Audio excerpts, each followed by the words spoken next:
Bukod sa Northern Samar, ilang lugar sa Eastern Samar ang sinailalim sa state of calamity dahil sa matinding baha at ulan.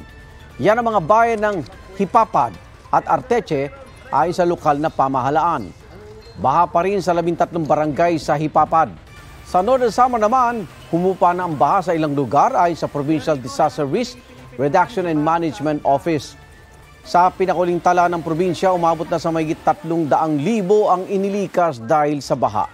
Ayon naman sa Office of Civil Defense Region 8, may 2 naiulat na nasawi sa landslide sa rehiyon. Igan, mauna ka sa mga balita. Mag-subscribe sa GMA Integrated News sa YouTube. Sa mga kapuso abroad, subaybayan nyo kami sa GMA Pinoy TV at sa www.gmanews.tv.